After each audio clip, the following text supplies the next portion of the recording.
Good morning, अस्सलाम वालेकुम। Rising Pakistan में आपको कहेंगे खुश आमदीद। मेरे साथ हैं मोहम्मद शुएब, मेरे साथ है सबीन फारूक। राइजिंग पाकिस्तान में आपको कहते हैं वेलकम। इस दुआ इस उम्मीद के साथ कि आज के दिन का आगाज बहुत अच्छा आपका हुआ होगा।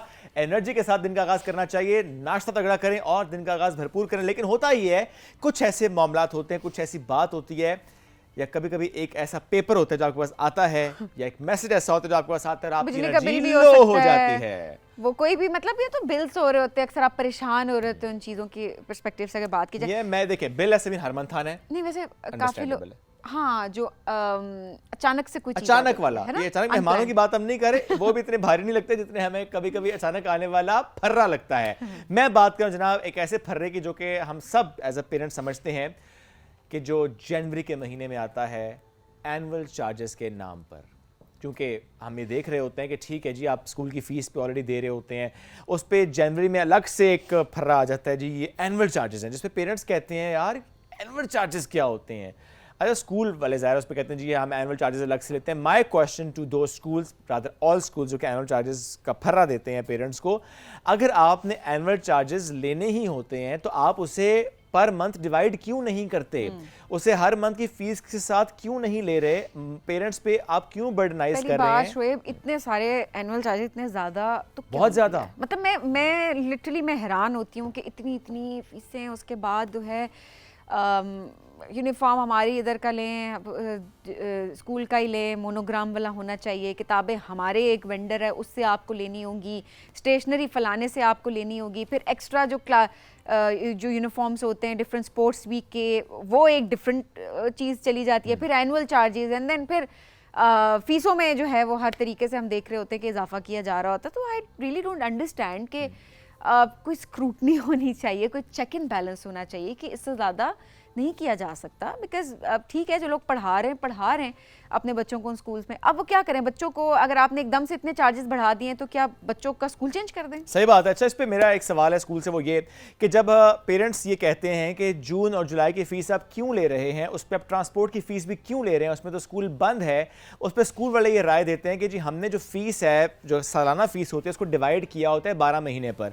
तो मेरे प्यारे भाइयों, अगर आपने वो फीस डिवाइड की है पूरे 12 महीने पर, तो फिर एनुअल चार्जेस को आपने डिवाइड क्यों नहीं किया? क्या ये खुला तजाद नहीं?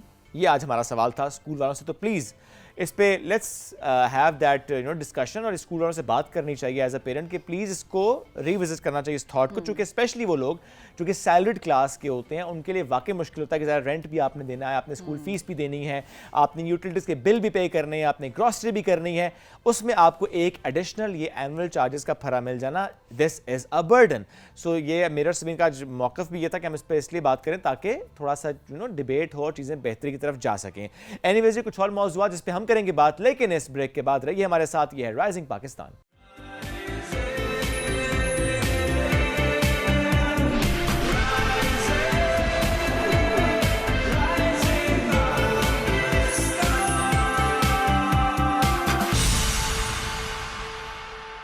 Welcome back. राइजिंग पाकिस्तान में एक बार फिर कहते हैं खुश आमदीद। मेडल्स ही मेडल्स पाकिस्तान के हिस्से में, गोल्ड मेडल्स भी हैं, सिल्वर मेडल्स भी हैं, और जिस इवेंट की आज हम बात करने वाले हैं वो है जनाब इंटरनेशनल कॉमनवेल्थ क्यूकेशन कराटे टूर्नामेंट, जो कि दुबई उज़्बेकिस्तान में हुआ है दिसंबर के लास्ट में। और इसमें जो पाकिस्तान की टीम थी, ज़बरदस्त परफॉर्म उन्होंने किया है। लाइबा रब नवाज हैं, उन्होंने एक सिल्वर मेडल लिया, एक गोल्ड मेडल लिया। ईशा इरम ने लिया गोल्ड मेडल। इसके अलावा अली हसन हैं, उन्होंने 2 सिल्वर मेडल लिए। अब्दुल्ला हैं, उन्होंने गोल्ड मेडल लिया। सो माशाल्लाह ज़बरदस्त मेडल्स। तो आज हमें ज्वाइन कर चुकी हैं जी लाइबा रब नवाज और ईशा इरम, उन दोनों को वेलकम करते हैं। अस्सलाम वालेकुम लाइबा, कैसी हैं आप? वालेकुम अस्सलाम, अल्लाह का शुक्र। ग्रेट टू हैव यू जी। ईशा, अस्सलाम वालेकुम, गुड मॉर्निंग, कैसी हैं आप? ठीक हूँ। ग्रेट टू हैव यू जी। ये ट्रॉफीज और ये मेडल्स, ये हमारा सेट सजा हुआ है चूँकि हम इसको सेलिब्रेट कर रहे हैं। एग्जैक्टली। तो सबसे पहले तो जरा बताएं, अच्छा मैं कहती हूँ इवेंट के बारे में तो हम जरा बात करेंगे। लाइबा, कितना अर्सा हो गया आपको इकट्ठे हुए? एट द सेम टाइम शौक कैसे डेवलप हुआ? क्या हमेशा से वो जो हमने एक इमेज बनाया होता है ना कि जो बच्चे ज़्यादा, लड़की ज़्यादा लड़ाका लग रही होती है ये होता है कि अच्छा पेरेंट्स कहते हैं ठीक है जी आप मार्शल आर्ट्स में चली जाएँ, आप कराटे सीख लें एंड ऑल दैट। तो आपका इंटरेस्ट कैसे डेवलप हुआ? अच्छा, मेरा थोड़ा डिफरेंट है, मैं बिल्कुल भी एथलेटिक नहीं थी शुरू से। ओके। लेकिन ये कि मेरे फादर और मेरी फादर की साइड जो है वो सारी स्पोर्ट्स में बहुत ज़्यादा है। मैंने 4 इयर्स पहले स्टार्ट किया था, और कोविड चल रहा था तो वैसे ही विजिट किया था, और फिर विजिट किया और नेक्स्ट डे से क्लासेस स्टार्ट कर दी। ओके। तो आपका मतलब ऐसे किसी को देख के, ऐसे विजिट करके आपका इंटरेस्ट डेवलप हो गया? कंसिस्टेंट किस तरह रही? जब मैंने स्टार्ट किया था तो मुझे बहुत मज़ा आना शुरू हो गया करके। जब मैं कराटे करने जाती थी तो ऐसा लगता था जैसे सारा स्ट्रेस ख़त्म हो गया। और फिर जिस दिन मैं नहीं जाती थी तो मुझे कुछ एम्प्टी फील होता था, तो मैं अपनी ट्रेनिंग मिस ही नहीं कर पाती। That's good. आपने उसका कंसिस्टेंसी ज़्यादा रखी है आपने। तो ईशा अपना अपना ज़रा एक्सपीरियंस शेयर करें, आपने कब स्टार्ट किया? क्योंकि ज़रा ब्लैक बेल्ट तक पहुंचना, इवेंट्स में जाना, इंटरनेशनली पार्टिसिपेट करना, गोल्ड मेडल हासिल करना, इसके पीछे पूरी एक जर्नी होती है। बिस्मिल्लाहिर्रहमानिर्रहीम। मेरा तो ये था, एक्चुअली स्पोर्ट्स तो हमेशा मेरी फैमिली में रहा। ओके। बट मैं कह सकती हूँ कि ओरिजिनली हमारा था ना कि मेरी नानी और अम्मा ने ना हमें सेल्फ डिफेंस का ज़्यादा कहा ना कि हमने किसी चीज़ में पार्ट लेना। ख़ास तौर पे ना ये वो वक्त था जब हरासमेंट केसेस बहुत बढ़ गई थी। ओके। तो उधर से एक्चुअली शुरू हुआ। फिर बाद में जाके ना पहले तो हमने हेल्थ के हिसाब से ज़्यादा देखा। फिर जब हमने देखा अच्छा बेल्ट्स का भी है तो ठीक है, हमने कहा ठीक है आगे आगे जाते रहे। वाइट से ब्लैक तक का सफ़र। जी। तो उस हिसाब से फिर पहले तो यकीनन मुश्किल था क्योंकि मैं ज़्यादातर मेरा गेम बास्केटबॉल और क्रिकेट में था। लेकिन जब मार्शल आर्ट्स किया ना तो पहले मुश्किल लगा, लेकिन बाद में अल्हम्दुलिल्लाह जिस्म ने एडजस्ट उसी हिसाब से कर लिया। और मैं कह सकती हूँ मुझे तकरीबन अभी 10 साल होने वाले। 10 साल हो गए हैं। ओह माय गॉड, ये तो बहुत लंबी जर्नी है आपकी, माशाल्लाह। आपको कितने साल हो गए हैं? 4 years हो गए। ओके। उनके मुकाबले देखिए जर्नी कम है अभी, 4 साल। तो अपने बारे में वैसे बताएं कि अदरवाइज क्या करते हैं, पहले आप बताइएगा लाइबा। इसके अलावा मैंने अभी अपनी स्टडीज़ ख़त्म की हैं। मैंने बैचलर्स किया है केमिस्ट्री में। ओके। और मैं टीचिंग कर रही हूँ। बच्चों को पढ़ाती है ना? जी तो बिल्कुल। मार धाड़ वाला चक्कर तो मुझे नहीं? लगता है सेल्फ डिफेंस भी सिखाती होंगी साथ साथ, ऐसे ही बच्चे वैसे ही डरते होंगे सभी। है? वो वैसे डरते होंगे, लेकिन वो एक नेचुरली होता है ना कि मुझे आता है, and you know the importance, because जब आप एक चीज़ में स्टेप इन करते हैं तो आपको पता होता है कि कितना ज़रूरी है ख़वातीन के लिए भी कि उनको सेल्फ डिफेंस आना चाहिए। तो आप, मेरा ख्याल है बच्चों दोनों को सिखाती होंगी। नहीं, एक्चुअली मैं पढ़ाती प्राइमरी को, तो बच्चे बहुत अच्छा। छोटे हैं। ओके। ओके। अभी छोटे बच्चे हैं तो अभी से उन्होंने बताया ना कि ज़रूरी है सीखना ये। नहीं, हमारी वैसे बात होती रहती है इस चीज़ के बारे में, हम बात करते हैं, लेकिन फिजिकली अभी हम लोग स्टार्ट ओके। और ईशा आप एमफिल कर रही हैं पीस एंड कॉन्फ्लिक्ट स्टडीज़ में। जी। थोड़ा बताएं क्या करना चाहती हैं वैसे इसी कराटे में, जो gold medal is something very important और आपने उस चैलेंज भी करी, लेकिन उसके अलावा ज़िंदगी में क्या करना चाहती हैं? मेरा है कि मैं एनजीओ में किसी एनजीओ के पार्ट में लूँ, बिकॉज मुझे है एक्चुअली ना कि हेल्प वर्क सारा कुछ Social work? Yes, social work में मेरा है दिल इस तरह से। ओके। अब थोड़ा सा दोनों मुझे बताएं बारी बारी इस इवेंट को लेकर भी, क्योंकि ज़ाहिर है हर इवेंट की अपनी एक सिग्निफिकेंस होती है। हर स्पोर्ट्स में हम देखते हैं कि हर इवेंट का अपना एक उसका मयार भी होता है। थोड़ा सा बताएं मुझे इस इंटरनेशनल कॉमनवेल्थ क्यूकेशन कराटे से मुताल्लिक लाइबा। अच्छा, सबसे पहले मैं आपको क्यूकेशन कराटे के बारे में बताती हूँ कि कराटे के बारे में सब ने सुना है। कराटे एक जो स्पोर्ट्स कराटे और क्यूकेशन कराटे वो दोनों बिल्कुल डिफरेंट हैं। अच्छा। ये फुल कांटेक्ट गेम है, हम लोग कोई गियर्स यूज़ नहीं करते, हमारे कोई सेफ्टी गार्ड्स नहीं होते, और हमारी फुल देर मार 4.5। जी, हमारी फुल हिट है। ओके। तो ये इवेंट हमारा जो अभी उज़्बेकिस्तान में हुआ था उसमें बहुत डिफरेंट कंट्रीज़ आए थे, हंड्रेड्स ऑफ प्लेयर्स थे, और हमारी डिफरेंट कैटेगरीज थी। मेरी 2 कैटेगरीज थी, एक काता कैटेगरी थी और एक कुमिते कैटेगरी थी, और वेट वाइज कैटेगरीज होती हैं जैसे बाकी कॉम्बैट स्पोर्ट्स में होती हैं, उसी तरह से था। और फिर इवेंट बहुत बड़ा था माशाल्लाह से, इवेंट ऑर्गेनाइजर्स बहुत अच्छे थे, बहुत कोऑपरेटिव थे उस चीज़ को भी लेके, और बहुत एक डिफरेंट एक्सपीरियंस था इंटरनेशनली जाके खेलना, पाकिस्तान को रिप्रेजेंट करना, और उसके बाद फिर आपका मेडल भी आ जाए तो फिर एक वो डिफरेंट फीलिंग है। एंड ईशा, सिलेक्शन के पर्सपेक्टिव से भी बताएं, मुश्किल था बिकॉज अब तो बहुत सारी एथलीट्स आ चुके हैं इस फील्ड में। जी जी जी आप बता दें, देन आप कंटिन्यू कीजिएगा लाइव। सिलेक्शन टीचर है ना वो। जी। सिलेक्शन का ऐसा होता है ना कि वो होता है ना कि कौन सा स्टूडेंट बहुत कंसिस्टेंट रहा है, ये भी बड़ी बात है। सही। बिकॉज से फॉर इंस्टेंस ना कि अगर आप अच्छा आप अभी आए हो और एकदम से टूर्नामेंट आया तो आपको टूर्नामेंट में एकदम से नहीं डाल सकते क्योंकि आपका जिस्म अभी बना ही नहीं। तो इसमें बहुत बड़ी चीज़ होती है ना कि आपकी कंडीशनिंग कितनी ज़्यादा है ना कि आप कितना बर्दाश्त कर सकते हो इस खेल में आने के लिए। तो ख़ास तौर पे इंटरनेशनल, बिकॉज क्योंकि वहाँ पे ना हर जगह की टेक्निक फ़र्क होगी, तो उस हिसाब से ना बंदे को बहुत ख्याल रखना पड़ता है कि कौन सा एक खिलाड़ी तैयार है या कौन सा इसको अभी वक्त चाहिए। ओके। क्या जापानीज एथलीट्स सबसे ज़्यादा टफ होते हैं? मैं कहूँगी कि वो सबसे टेक्निकल होंगे। टेक्निकल होते हैं। जी। ओके। टफ तो आई वुड से कि कहने की बात है कोई भी हो सकता है, लेकिन टेक्निकल हर कोई नहीं हो सकता। Okay, technically they are very sound. Yes, उनके क्योंकि मैंने अब क्लोज देखा हुआ है, बहुत वो ख्याल रखते हैं टेक्निक का ना, Okay. कि क्योंकि उन्हें पता है कि चलो रॉ स्ट्रेंथ ठीक है होती है, ज़रूर आपको पहुंचा देगी, लेकिन उन्हें एक चीज़ का बहुत वो ख्याल रखते हैं कि टेक्निकल ना किस तरह काउंटर करना है, किस तरह स्पीड बढ़ानी है, कहाँ स्ट्रेंथ इस्तेमाल करनी है, उसका Okay. बहुत ख्याल रखते हैं। ओके। ओके। अच्छा लाइबा, जो अक्सर परसेप्शन होता है या एथलीट्स आके हमें ये बात कह रहे होते हैं कि हमारी ट्रेनिंग्स उस लेवल की नहीं होती जो इंटरनेशनल एथलीट्स जो भी आते हैं परफॉर्म करने उनकी होती है। क्या इज इट ट्रू, कोई आप लोगों को भी इस तरह के चैलेंजेस फेस करना पड़े कि नहीं हमारी ट्रेनिंग इस तरीके से नहीं हुई जिस लेवल पे उन लोगों की होती है, और ऑब्वियसली जब आप कंपटीशन में होते हैं फिर आपके लिए वो बड़ा चैलेंजिंग हो जाता है?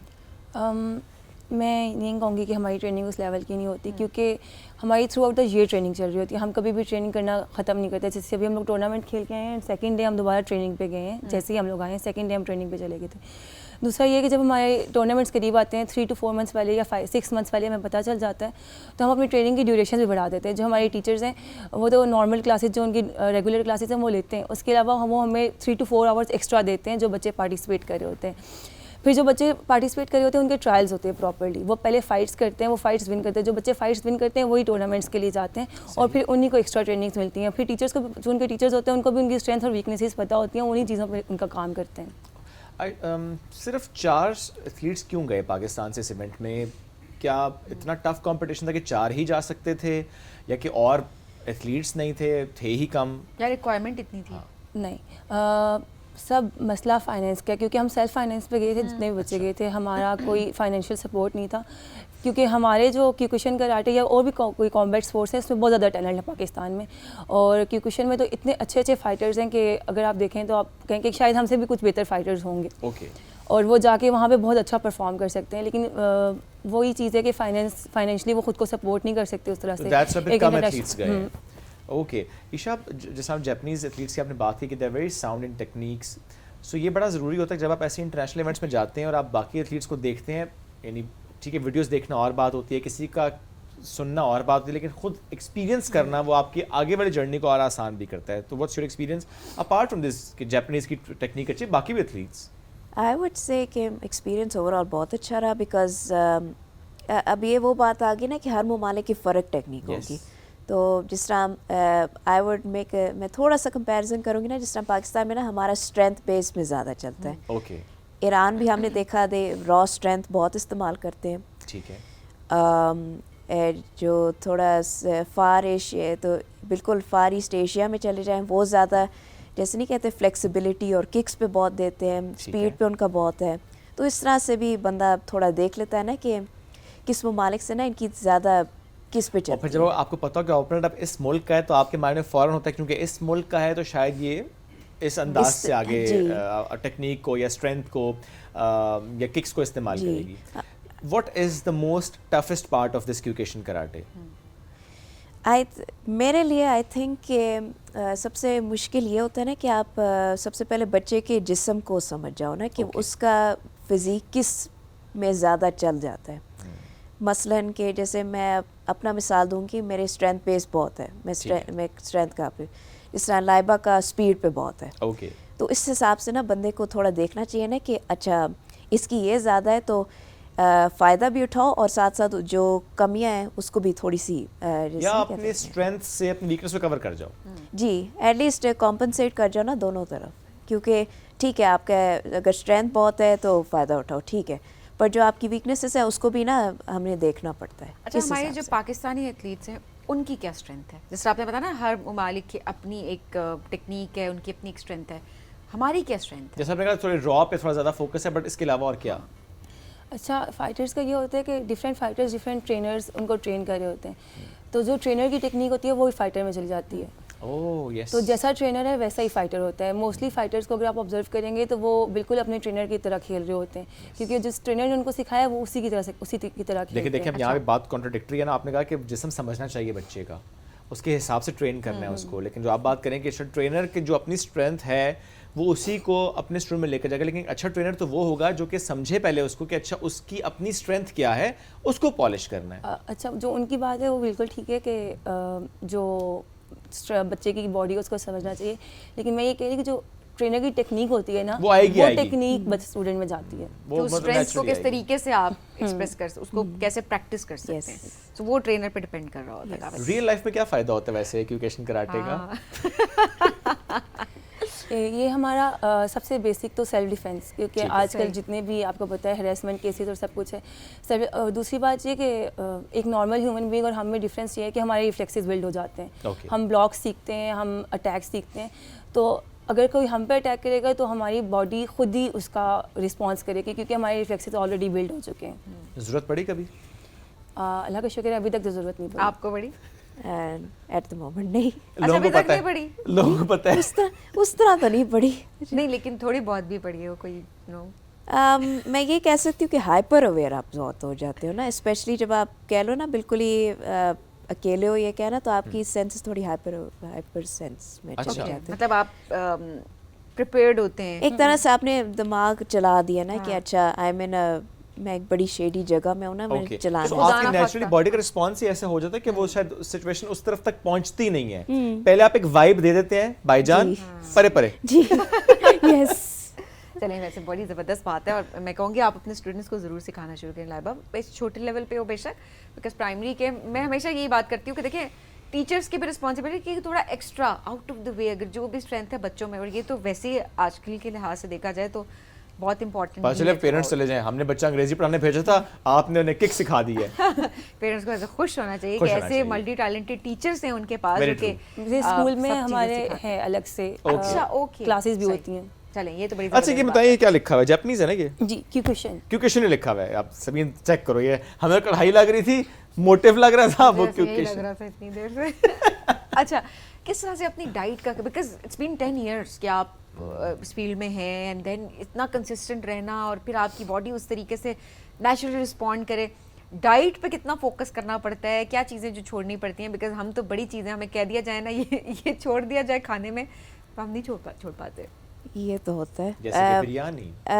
बीफ बिरयानी। नहीं, मैं इसलिए आसित Thank किस्मत वाली हूँ ना, क्योंकि मेरी डाइट वैसे ही नेचुरली थोड़ी सी कम है, ओके, तो उस तरह से मुझे इतना वो नहीं है। लेकिन ये है कि जिन दिन जब टूर्नामेंट या ट्रेनिंग या जो भी है ना, तो उन दिनों में मुझे डाइट बढ़ानी पड़ती है। क्या इसमें वेट कैटेगरी होती है? वेट कैटेगरी होती है। ओह, तो जस्ट लाइक अदर कॉम्बैट्स उसमें वेट कैटेगरी, तो आपने अपने उस फाइट से पहले उस वेट को मैनेज करना होता है। यस। ओके, अब तो अब एक गोल्ड और एक सिल्वर है आपका, सो गोल्ड किस कैटेगरी में और सिल्वर किस कैटेगरी में?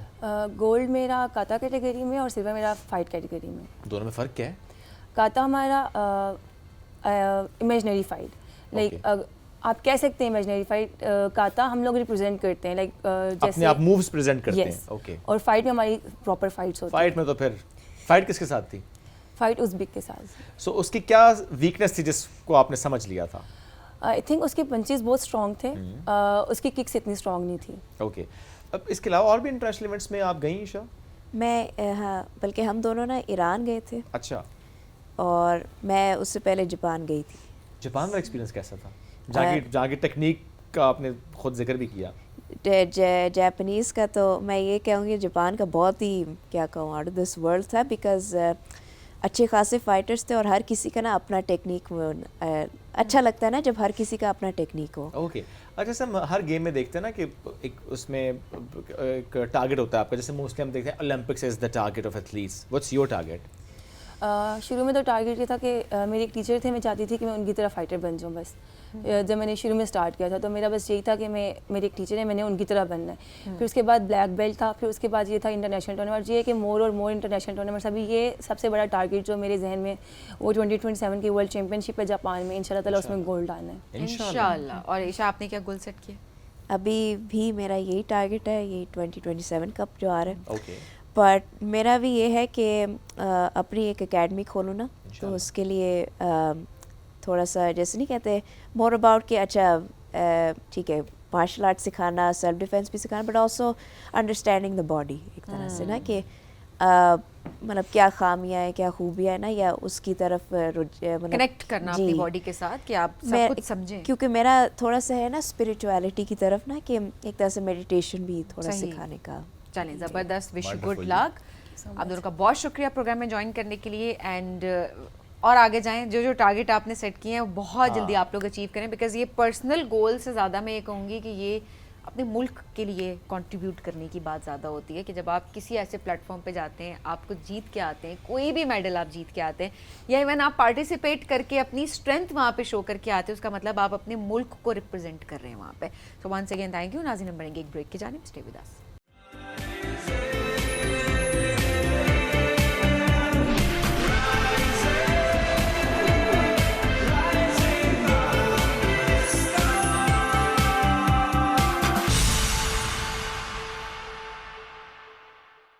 वेलकम बैक जी राइजिंग पाकिस्तान में आपको कहेंगे खुश आमदीद। अब ज़रा बात करते हैं जी फैशन इंडस्ट्री के बारे में। एक दौर था जिसको देखते हुए हम बड़े हुए, जिसमें हम देख रहे थे कि मॉडल्स बहुत नाम बनाए उन्होंने।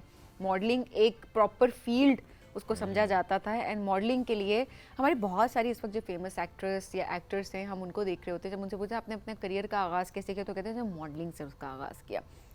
खैर आहिस्ता आहिस्ता ट्रेंड्स चेंज होते रहे और हमने अब देखा कि बहुत सारे ऐसे इवेंट्स हैं जिनमें अब जो एक्टर्स हैं वही मॉडलिंग का काम भी कर रहे हैं, क्योंकि हमने बहुत सारी, जिस तरह मेहरीन इलियास हैं, हमने और बहुत सारे अगर आप नाम देखें तो आमना इलियास हैं। Yes, she is amazing. Exactly तो बहुत सारी ऐसी हमारी मॉडल्स हैं जिन्होंने प्रॉपर अपना इस फील्ड में नाम बनाया। अब की बात अगर की जाए तो नए मॉडल्स में कौन आगे हमें नज़र आ रहे हैं? कोई एक दो नाम इक्का दुक्का हमें नज़र आ जाते होंगे, और वो भी हमें किसी और थ्रू के, अच्छा जी फलाना ऐड कर लिया उसमें फेमस हो गए, तो फलानी एक्टिंग कर ली उसमें फेमस हो गए। ऐसा क्यों हुआ? ये मॉडलिंग की फील्ड जो है इसको ये क्यों डिक्लाइन होती जा रही है? किस तरीके से ये फेड आउट हुई? किस तरीके से एक्टर्स ने मॉडल्स की मेन स्पॉट्स को लेना शुरू कर दिया, जो मैं शो स्टॉपर्स की उन बात लोगों कर ने रही हूँ? सबीन कि जिनकी सोशल मीडिया प्रेजेंस बहुत ज़्यादा थी, बिकॉज अभी रिसेंटली जो हमने देखा कुछ ऐसे इवेंट्स में कि जहाँ पे एक्टर्स तो हमें नजर आए एज अ शो स्टॉपर भी, बट हमें यस कंटेंट क्रिएटर्स नजर आए। I am forgetting the name, लेकिन एक she is very viral on social media. उन्होंने भी रैंप वॉक की, फिर उन्होंने कहा बाद में इंटरव्यू देते हुए कि मुझे लगा कि बस नॉर्मल सी बात है, मैं आऊँगी चलूँगी वापस चली जाऊँगी, लेकिन इट्स वेरी डिफिकल्ट, क्योंकि वाकई जो एक्चुअल मॉडल्स होते हैं वो समझते हैं उसकी पूरी साइंस को, पूरा समझने के बाद प्रैक्टिस के बाद वो रैंप पे वॉक कर रहे होते हैं। जैसे कि आमना का आपने नाम लिया, she is amazing, we must appreciate हर।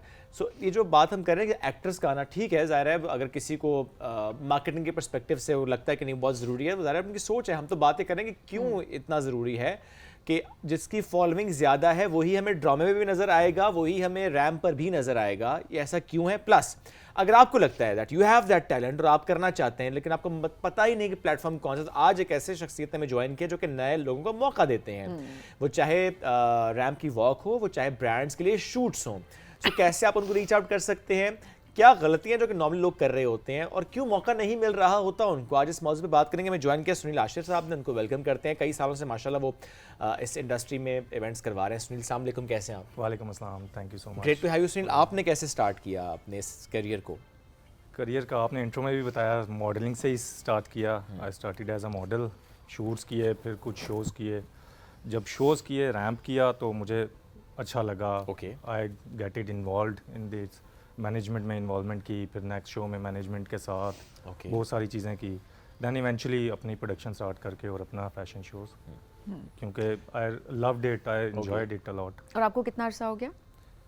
तकरीबन 7 साल से हम अपना 7 साल से आप कर रहे हैं शोज़। ओके, सिर्फ इस्लामाबाद या डिफरेंट सिटीज़ में जाकर करते हैं? एंड देन ये भी बताइएगा कि किस शहर से टैलेंट सबसे ज़्यादा आता है आपके पास?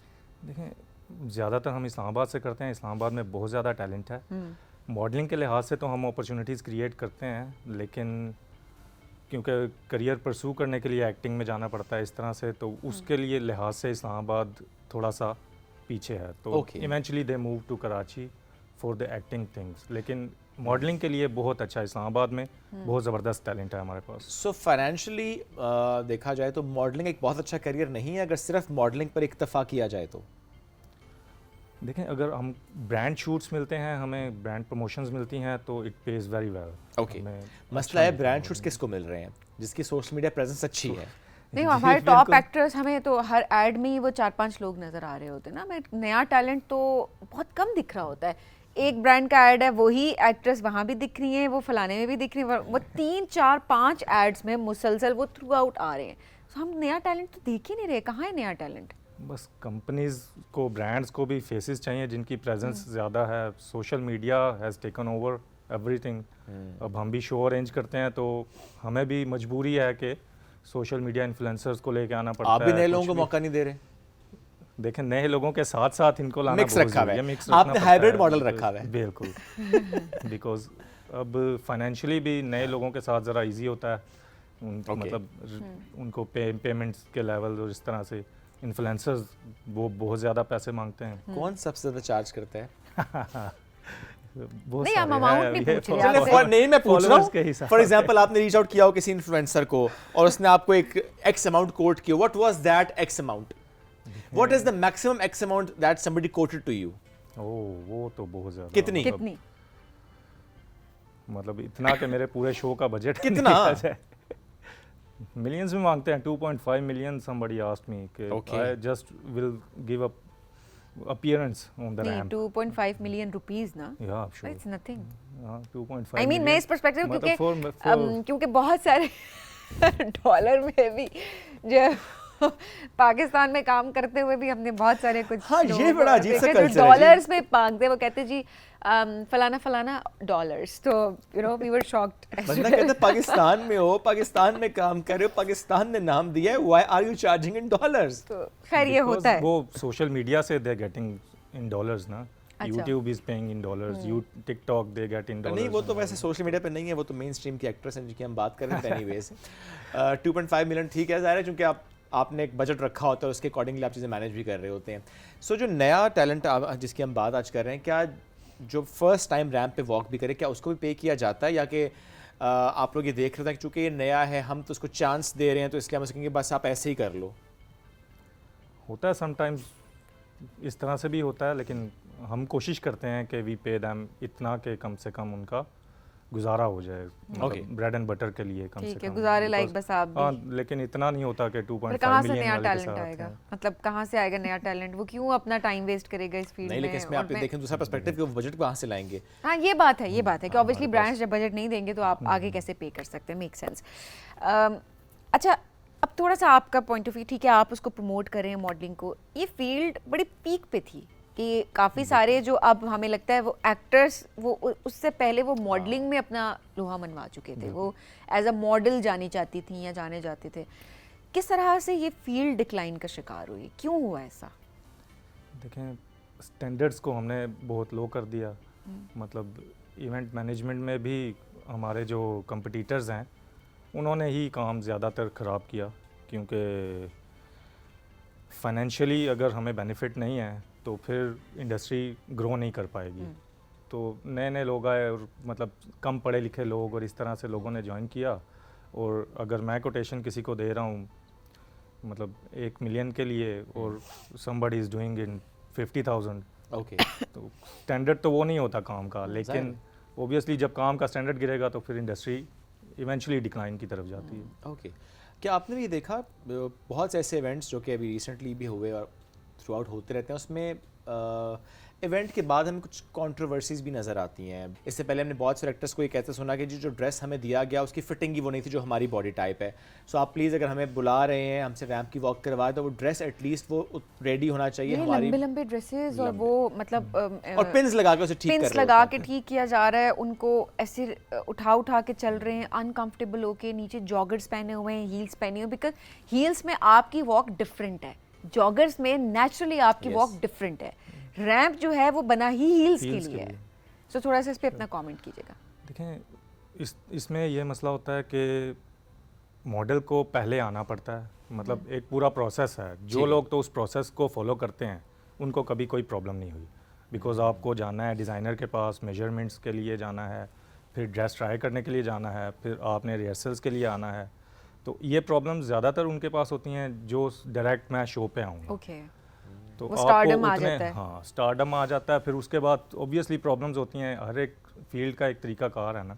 नहीं, आप आप बड़ा फॉलो दुरुस्त करेंगे कहा। ड्यू प्रोसेस, उसमें आपको कोई प्रॉब्लम नहीं या है। ये कि मैं उसी दिन घंटा पहले आके घंटा रिहर्सल कर पहले, हाँ, लूंगी, मैं देख ये खैर ये लूंगी, तो ये। हमारे आंखों देखे मामलात भी हैं। डॉलर्स हाँ, कि हमें अगर हमसे रिहर्सल करवा रहे हैं तो हमें इसका एक्स्ट्रा पे किया क्योंकि हम एक्स्ट्रा डे दे रहे हैं। बस हालांकि सिर्फ रिमेंबर एक इवेंट पे सबा कमर वाज शो स्टॉपर, चूँकि मैं उस इवेंट पे पहले से मौजूद था, उन्होंने प्रैक्टिस भी किया कि हालांकि सबा कमर हैं, आई थिंक प्रैक्टिस की शायद ज़रूरत भी नहीं होगी, बट उन्होंने प्रैक्टिस की। नहीं, मुझे लगता है होगी। उसकी वजह ये है कि देखें, Ramp एक्टिंग के इज ऊपर, different and then modelling is नहीं, डिफरेंट। मैं बात करूं कि सबिन चूंकि उन्होंने पहले भी की है, ज़ाहिर है बहुत दफा की भी होती है, बट रैम डिफरेंट होता है, ड्रेस डिफरेंट होता है, उसका क्यूरेट डिफरेंट हुआ है ना। लेकिन मैं ये बात बहुत ज़्यादा इसको अप्रिशिएट करूँगी। वाकई सबा को हमने जब देखा उस इवेंट पे, तो वो उससे पहले उन्होंने वॉक की, प्रैक्टिस की, टाइम पे आई, प्रॉपर उन्होंने अपना मतलब ओवरऑल जब सारी चीज़ें डन हो गई देन वो गई, एंड देन स्टिल जब उनकी वॉक थी वो उससे काफ़ी देर पहले वहाँ पर मौजूद भी थी। उन्होंने प्रॉपर उस माहौल में एडजस्ट किया अपने आप को, एंड देन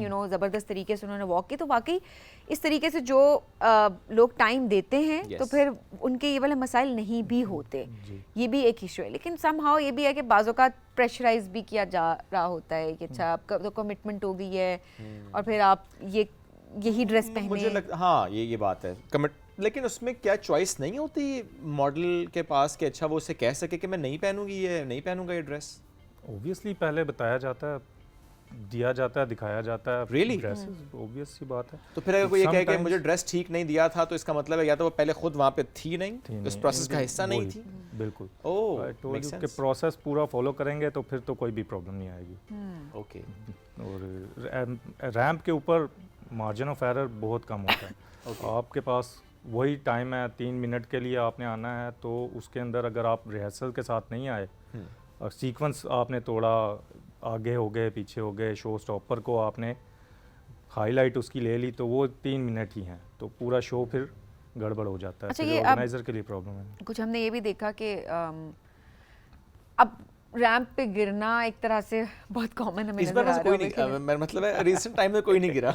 नहीं पाँव शाव मोड़ रहे थे, प्रॉपर नहीं कोई गिरा है, बट पाँव शाव मोड़ रहे थे। ठीक है, इंसान है, जाहिर सी बात है, नहीं पता होता आपको। लेकिन अगेन वही यहाँ पे वही बात आती है कि आपने किसी का शो तो जिसने आपको इतना हाईली पे किया, आपने प्रैक्टिस नहीं की ना, बिकॉज आपको रिहर्सल करनी है, आपको उन हील्स में अपने आप को कंफर्टेबल करना है, उस ड्रेस में कंफर्टेबल करना है। आप जब उस दिन आके वॉक करेंगे एंड देन आपका पाँव ऐसे ऐसे हो रहा है क्योंकि आपने उस हील्स में आप नहीं चले, एंड देन उसके बाद आप लहंगा उठा के 2 चक्कर लगा के घूम लेंगे, एंड देन आप एक्ट करेंगे जो बड़ा ग्रेसफुली आपने डील किया। ठीक है, कोई गिर भी जाए और वो रो के भी उठ जाए तो वो ग्रेस ही है, मुझे नहीं लगता इसमें कोई बुराई है, बिकॉज हर एक का डिफरेंट रिएक्शन होता है। द पॉइंट इज फिर उसके बाद उसको ग्लैमराइज करना सोशल मीडिया पे, क्लिप्स को चलाना कि जी the way she handled, how gracefully she walked and all that. आपने अपनी जॉब पूरी नहीं की, आपने सही तरीके से वॉक, आपको पैसे उस वॉक के लिए दिए गए हैं, आप उसको कॉन्फिडेंटली नहीं कैरी कर सके, तो इसका मतलब यू फेल्ड। या समटाइम्स ऑर्गेनाइजर्स का भी प्रॉब्लम होता है, रैंप थोड़ा सा अनइवन हो जाए या इस तरह से हो, तो फिर मॉडल के लिए अगर उसकी वजह से प्रॉब्लम हुआ है तो then model should be appreciated. Ramp तो वही है ना। नहीं, कुछ हो जाता है अगर गड़बड़ हो, क्योंकि वो दैट इज कनेक्टेड विद, तो सही, मतलब वो अगर 50 लोगों में किसी एक ने मॉडल ने अगर हुआ है तो फिर तो गड़बड़ है, अगर सबका हो रहा है तो फिर then they handled it gracefully, तो फिर they should be appreciated for that. बिल्कुल ठीक है। अच्छा, अक्सर लोग ये राय रखते हैं कि जो ड्रेस हमें नज़र आता है रैंप पे, रियल लाइफ में नज़र नहीं आ रहे होते वो ड्रेसेस, वो रियल लाइफ के ड्रेसेस होते भी नहीं हैं। ये क्या है? ये हम कौन सा फैशन दिखा रहे होते हैं या कौन से कट दिखा रहे होते हैं जो कि रियल लाइफ में नहीं होते? एक्चुअली ये डिज़ाइनर पे डिपेंड करता है, वो अपने आप को कहाँ के मार्केट के लिए काम कर रहे हैं। वो इसलिए कर रहे हैं कि मेरे ड्रेसेस को देख के लोग they reach out to me. अच्छा, तो फिर असली काम उनको नजर आता है, जो उनको चाहिए। जो रैंप पे वो असली काम नहीं है, जो उनको चाहिए। एक्चुअली होता ये है कि आपकी जो रिक्वायरमेंट है, आप उस डिज़ाइनर को फिर रीच करके बताते हैं भाई अगर ये बना सकता है तो फिर जो मैं कह रहा हूँ वो तो फिर इसके लिए कोई मसला नहीं है। ओके, यानी वो अपनी क्रिएटिविटी दिखाते हैं उसके थ्रू, और बाकी आपकी बात दुरुस्त है कि फिर दूसरा काम आप रीच आउट करने के बाद देख रहे होते हैं। आप जितना काम आपने भी किया 6-7 सालों में, कितने ऐसे लोग हैं जो कि नए थे बिल्कुल, आपने उनको चांस दिया, that was the first walk जो कि उन्होंने की, और आज वो ड्रामा कर रहे हैं, फिल्म कर रहे हैं, एक्टिंग की तरफ आगे, बिकॉज मैंने खुद कहा कि मॉडलिंग से लोग फिर एक्टिंग की तरफ चले जाते हैं फाइनेंशियली और स्टेबल होने के लिए। इवेंचुअली यही हो रहा है, लोग हमारे मॉडलिंग से शुरू होकर जिनके पोर्टफोलियो तक हमने स्टार्ट किया, बिल्कुल स्टार्टअप से, ईमान अली बड़ी अच्छी हैं, फिर शहबाज हैं, यहाँ इस्लामाबाद से गए हैं, कायनात हैं, she is doing good in dramas Karachi में, और फिल्म्स में भी हैं हमारे लोग। तो बहुत सारे लोगों ने बहुत eventually they reach out to the maximum level. तो आप भी क्या स्टिक से तो नहीं वो वॉक करवाते हैं? हम अक्सर वीडियोस देखते हैं ना, स्टिक से वॉक सिखा रहे होते हैं, राइट लेफ्ट वाली। नहीं, वो कैसे एक्चुअली हमने कोरियोग्राफर को हायर किया होता है। Okay. We have so many good people. अभी मेरे साथ काम कर रहे हैं Kamran Khan, okay, he is doing good माशाल्लाह। और वो उनका काम है, मतलब उनको सीधा करना। We only take care of overall event and management हाँ, एवरीथिंग। मतलब सो अच्छा, जनरली ऐसे डिफरेंट में- टीम ना। हाँ अच्छा, for these things. अभी जो हम डिफरेंट इवेंट्स पे देख रहे होते हैं कि एक मॉडल जिस तरह आप लोग सिखा रहे होते हैं, आपने भी बताया वो मेहनत करते हैं, वॉक करना सीखते हैं, उसके बाद वो अपनी एनर्जी इन्वेस्ट कर रहे हैं उसके ऊपर, एंड देन कोई भी मेन इवेंट होता है तो वो मॉडल्स कहीं पीछे रह जाते हैं। हालांकि होती रैंप वॉक है, होती मॉडलिंग है, लेकिन मॉडल्स ही उसमें नज़र नहीं आ रहे होते। जो एक्टर्स हैं Yes. वो हमें दिख रहे होते हैं शो स्टॉपर्स। क्या ऐसे में जो मॉडलिंग जो इंडस्ट्री के लोग हैं, डोंट यू थिंक कि इनको आगे आना चाहिए, बात करनी चाहिए, आवाज़ उठानी चाहिए उन मॉडल्स के लिए जिनके लिए वो रैंप बनी हुई है?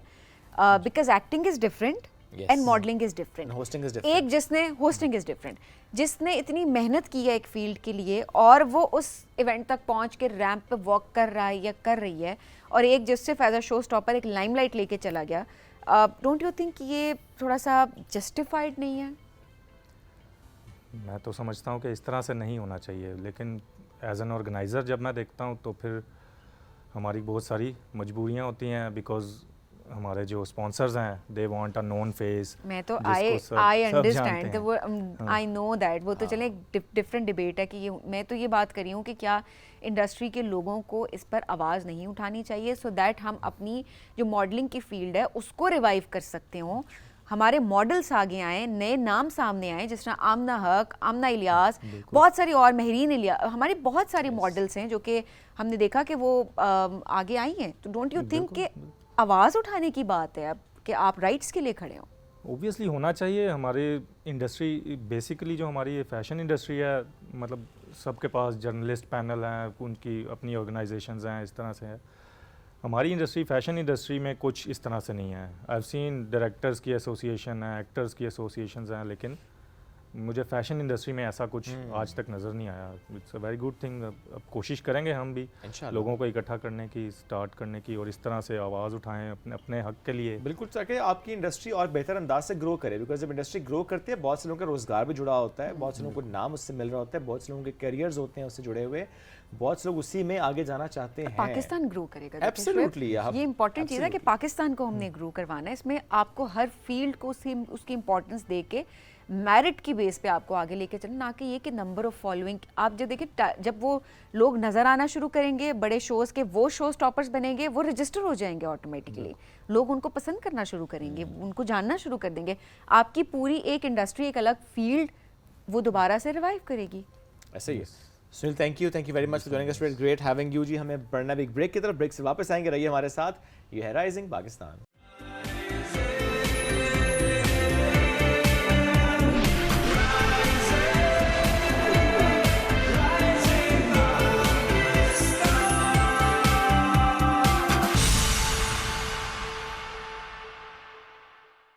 वेलकम बैक जी। राइजिंग पाकिस्तान में आपको कहेंगे खुश आमदीद। एडवेंचर स्पोर्ट्स की जब बात की जाए, हमारी ख़वातीन बहुत आगे बढ़ रही हैं इस फील्ड में, बट शुएब बहुत सारी हमारी ऐसी ख़वातीन हैं जो कि एडवेंचर स्पोर्ट्स की तरफ नहीं जा रही होती क्योंकि वहाँ पर फीमेल स्टाफ नहीं होता। Yes. वो कंफर्टेबल नहीं होती हैं, उनको होता है कि मेल स्टाफ की वजह से वो कंफर्टेबल कहती है जी फीमेल हो तो हम कंफर्टेबल होंगे।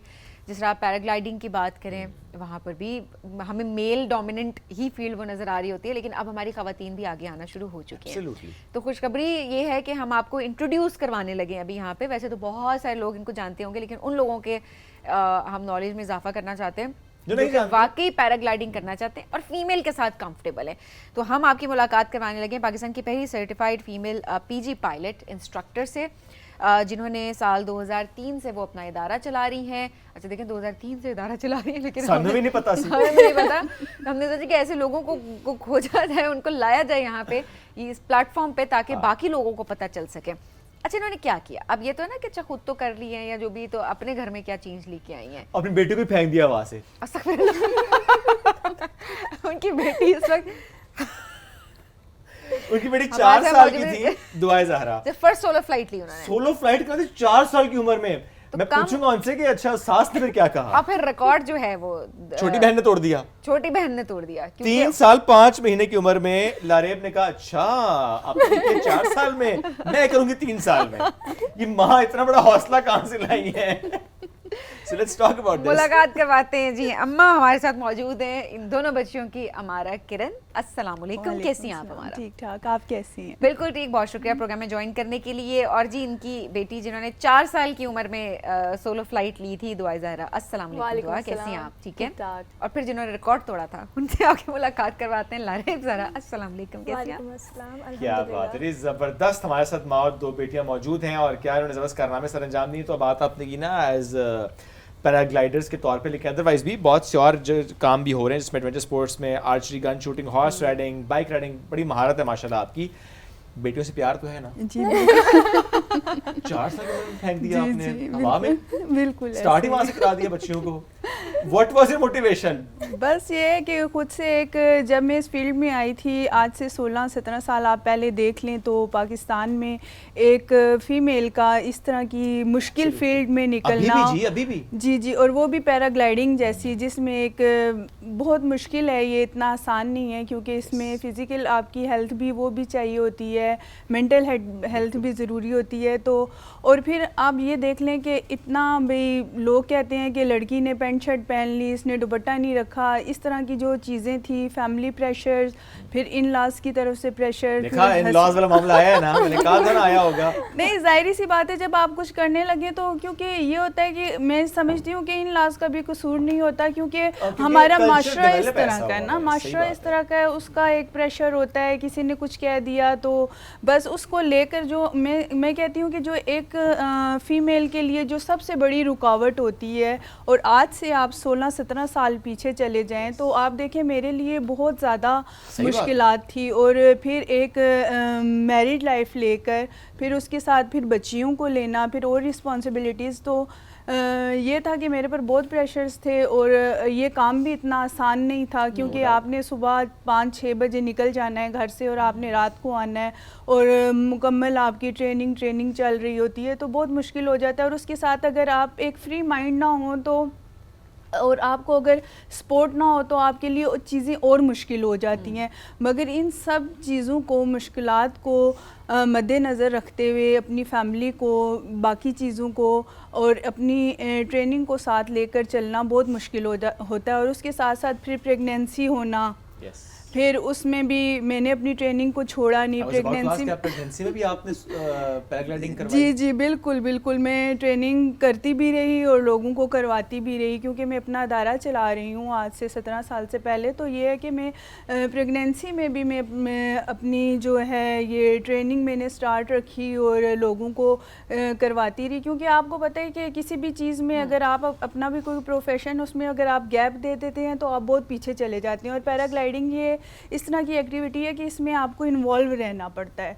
तो फिर ये इस तरह की मुश्किलात थी, मगर मैंने डटी रही क्योंकि मेरा शौक़ था, लगन था। और फिर आपको पता है मुल्क के नाम तो ऐसे रोशन नहीं होते और किसी ना किसी को एक मुश्किल स्टेप लेना पड़ता है। तो वो मुश्किल स्टेप मैंने लिया तो आज यहाँ पर मैं हूँ, बहुत से लोग मुझे देख रहे हैं और we are so proud of you because वाकई जो बैरियर्स ब्रेक करके ख़वातीन आगे जाती हैं वो बहुत सारी और ख़वातीन हमारी बच्चियों के लिए राहें हम बात करते हैं। I'll add to that as well कि she was pregnant with my sister when she climbed the mountain, you know, you have to climb the mountain and then you have to take off from there.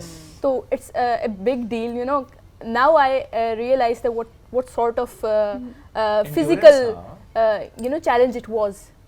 अच्छा, तो क्योंकि आप familiar थी अब इस field से and वो डर आपके जहन से ख़त्म हो गया था बिकॉज खुद आपको पता है कि अच्छा टेक्निकलिटीज़ क्या होती हैं और फिर सेफली आप किस तरीके से जो है वो फ़्लाइट ले सकते हैं। यही चीज़ जब आपने रीअश्योर की तो उसके बाद आपने इनको हवा में भेजा। पहाड़ से कहा, मैं भयंकर नहीं कहूँगी, मैं कहूँगी भेजा। पहाड़ से कूद गई ना, ठीक है पैराशूट बंधा है, पहाड़ से तो कूद गई ना। बिल्कुल ऐसे यहाँ मैं आपको बताती चलूँ कि हमारी जो सारी ज़िंदगी गुजर जाती है वो सीखते हुए, किसी भी फील्ड में हम जाते हैं तो हम कभी भी परफेक्ट नहीं होते हैं, हम बहुत सी चीज़ें सीख ही रही होती हैं, हम एक लर्निंग प्रोसेस में रहते हैं। तो इसी तरीके से ये था कि पैराग्लाइडिंग जैसा मुश्किल काम, और ज़ाहिर सी बात है हवा में आप ज़मीन पे भी नहीं है तो बच्चों को करवाना बड़ा मुश्किल होता है, और एक माँ के लिए अपनी बच्चियों को करवाना, और वो भी बड़ी बच्चियाँ नहीं हैं। और आज से कितने साल पहले, अब तो देखें बहुत सी चीज़ें हम सोशल मीडिया के थ्रू भी लर्निंग कर सकते हैं, मगर ये थी कि छोटी छोटी, ये 1-1.5-2 साल की थी तो हमने सिमुलेटर घर में लगाया हुआ होता था जिन पर इनकी प्रैक्टिस करवा रहे होते थे। तो इस तरह से राइट टर्न लेना है, इस तरह से लेफ़्ट टर्न लेना है, आपने पैराग्लाइडिंग करनी है। क्योंकि आप खुद सोचें कि एक 4 साल का बच्चा और एक 3 साल का बच्चा वो सोलो फ्लाइट कर रहा है, भी डर लगता है बच्चे को तो डील करना। उस टाइम तो पता भी नहीं था कि डर क्या होता है।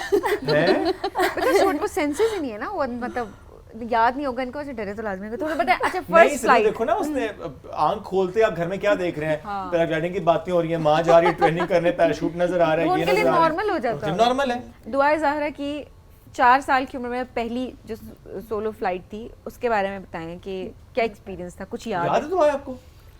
थोड़ा बहुत, अभी तो वेग हो गया है मेमोरी बहुत ज़्यादा, बट इट वाज स्टिल वो फर्स्ट टाइम वाला एक्सपीरियंस। पता है द थिंग इज़ के जो फियर होता है ना, it's like embedded due to the society.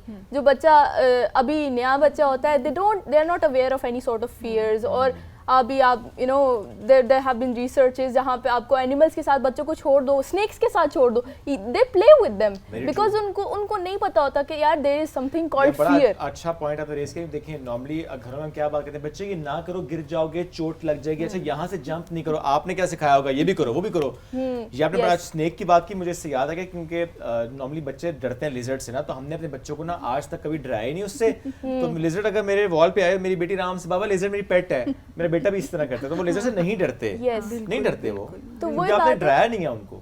वही बात है, वो फियर कभी एम्बेड हुआ ही नहीं। उसी टाइम पीरियड में जब डेवलपमेंट हो रही होती है किसी बच्चे की, तो उसी टाइम में कोई फियर एम्बेड ही हुआ ही नहीं माइंड सेट में। तो जब हमने पहली फ्लाइट ली तो it was just like feeling at home. So अपना नॉर्मल है, चिल है, पहाड़ है, अपना घर है, यहां से कूदो नीचे पहुंचोगे, चिल सीन ब्रो। थोड़ी सी गुदगुदी हुई थी पेट में जब फ्लाइट किया था, नथिंग एल्स। या अच्छा ये आपने सोचा था कि रिकॉर्ड तोड़वाना भी बेटी से ही है? जी जी, बस ऐसे ही है कि एक घर में सभी को होना चाहिए। अच्छा आपकी सास ने कुछ कहा था आपको? ये तो एक लंबी कहानी है, मैं सुनना चाहता हूं, मेरे पास टाइम है प्लीज। इन लास्ट की तरफ से मुझे बहुत से वो था, क्योंकि मैं जो शादी होके गई थी हरीपुर साइड पे, आपको पता, फिर हरीपुर हज़ारा, तो वहाँ पर फिर पर्दा और निकाब करना और ये सब चीज़ें, बड़ी चादर लेकर जाना, बुर्का ओढ़ना, तो इस तरह के बहुत से प्रेशर थे। और फिर जब वो मैं निकलती थी, फिर बहुत सी चीज़ें होती थी कि आपने भाई घर को टाइम नहीं दे पा रही, फिर घर में कुकिंग करना, सारी चीज़ें करना। बड़ी फैमिली थी मेरी, जो ससुराल में थे वो काफ़ी बड़ी फैमिली थी, तो घर की भी जिम्मेदारी को संभालना। और फिर वो थोड़ा सा कभी कभार वो हो जाती थी, थोड़ा सा उनको गुस्सा सा आ जाता था, तो मगर फिर मैं उनको जो था कि मैं उनका गुस्सा जो ठंडा करती थी अपने कामों के ज़रिए करती थी। और भी ज़्यादा इसलिए क्योंकि होता है, देखिए माँ का प्यार अपने, लेकिन दादी का प्यार और ज़्यादा होता है बच्चों से, प्रोटेक्टिव नेचर होती है, वो बहुत ज़्यादा प्यार करती हैं, केयर करती हैं, इसलिए भी चीजें ऐसी होती हैं। डर होता है ना, देखिए जो उस फील्ड में नहीं है उसे डर लगेगा, जैसे हमने सोचा। आप सास को भी करवा देती हाँ, ताकि उनका डर निकल जाता। मैंने तो बड़ी कोशिश की थी मगर वो खुद सास ने हिम्मत नहीं की। अच्छा जब आपने 3 साल 5 महीने की उम्र में सोचा कि लारेब को अब करवा देना है, so you were confident enough कि ठीक है कर लेगी आराम से? क्योंकि उससे पहले इनकी ट्रेनिंग ही इतनी करवा दी थी। इनके बाबा टैंडम राइड्स बहुत करवा दी थी। हाँ जी, टैंडम राइड्स करवा दी थी, ग्राउंड हैंडलिंग इनकी करवा दी थी, काइटिंग करवा दी थी, तो ये काफ़ी ये कॉन्फिडेंट थी। तो फिर मुझे भी लगा कि इनको करवा देना चाहिए, क्योंकि मुझे पता है कि याद होगा, याद है नहीं, ये वीडियोस पड़ी होंगी ना फॉर श्योर। हाँ, बस ये याद था कि of course I wasn't able to even stand, क्योंकि वो हार्नेस इतना बड़ा होता है। तो बाबा ने थोड़ा हेल्प किया था, पुश किया था mountains, and then on the landing वहाँ पे हमारे जो जिनको हमने रखा हुआ था लैंडिंग के लिए, क्योंकि मैं ऑफ कोर्स जाके अपने पैरों पे तो नहीं लैंड कर सकती थी, क्योंकि वो जब फ्लाइट भी करे थे तो वीडियोस में भी ना ऐसा लगता है जैसे वो हार्नेस एक खाली सी चीज़ है, उसमें कुछ है ही नहीं। इतनी सी इतनी भी ना करना, थोड़ी बड़ी करना। में इतनी हवा में इतनी लग रही होगी ना शुएब?